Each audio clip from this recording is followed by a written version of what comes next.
Bonjour à tous. Hier, j'ai commencé à méditer avec vous le psaume 22, « Le Seigneur est mon berger, je ne manque de rien ». Et je voudrais donc aujourd'hui poursuivre cette méditation. Le Seigneur est mon berger, je ne manque de rien, sur des prés d'herbes fraîches, il me fait reposer. Je ne manque de rien. Est-ce que nous sommes vraiment convaincus que nous ne manquons de rien aujourd'hui ? Sans doute nous aurions envie de dire, mais bien sûr qu'il nous manque tant de choses.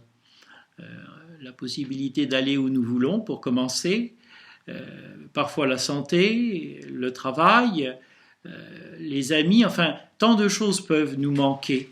Nous avons parfois tant de besoins encore inassouvis.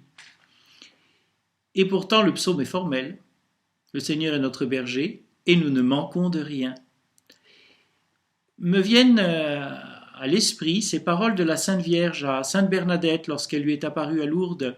« Je ne te promets pas de te rendre heureuse en ce monde, mais dans l'autre. » Bien sûr, il ne s'agit pas de bouder la vie présente et Dieu merci, les instants de joie que nous pouvons connaître, ils sont précieux et peut-être que nous devons savoir les apprécier, d'autant plus qu'ils ne sont pas toujours au rendez-vous.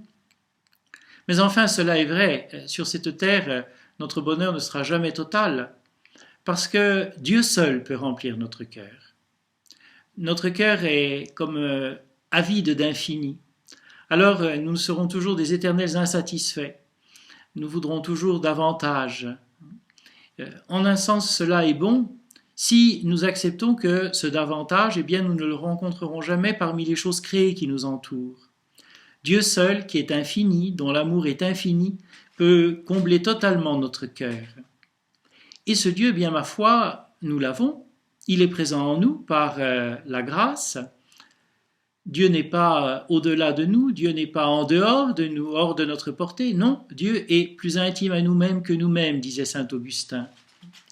Alors bien sûr, il y a une grande différence entre ceux qui sont déjà au ciel et qui contemplent ce Dieu face à face. Ils voient le Christ, ils perçoivent la présence de l'Esprit Saint en eux.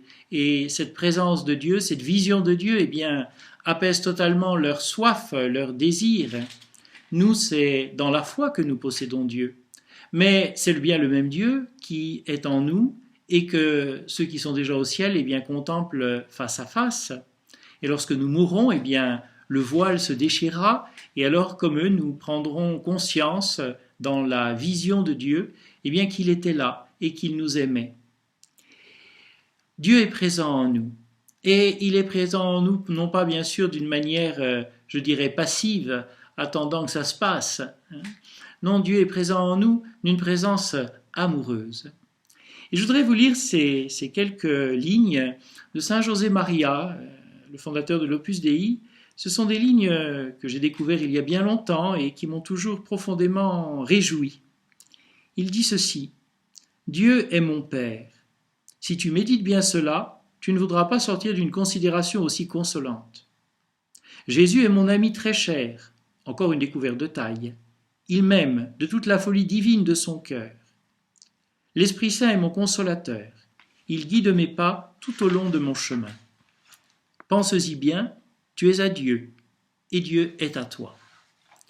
Dieu est notre Père, le meilleur des pères. Il nous aime plus que tout ce que nous pouvons imaginer. Voilà pourquoi, lorsqu'il a voulu nous montrer son amour, il nous a donné ce qu'il a de plus précieux, son Fils unique.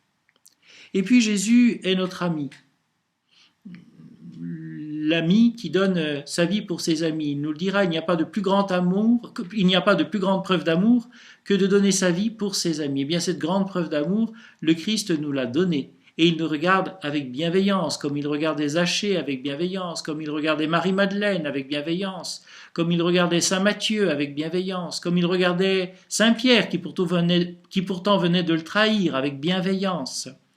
Oui, le Christ est notre ami très cher. Et ce n'est pas pour rien d'ailleurs que nous sommes chrétiens.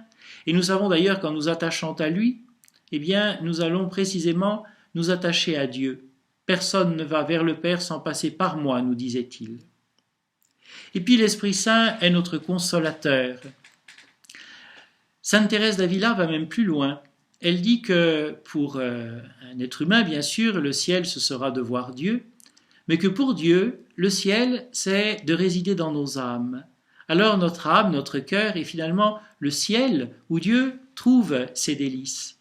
Et en effet, bien, l'Esprit Saint a autant de joie à être avec le Père et le Fils qu'il en a à résider dans nos cœurs. Alors c'est bien vrai, bien sûr que nous sommes à Dieu, mais d'abord, Dieu est à nous, il s'est donné à nous, il est notre ami.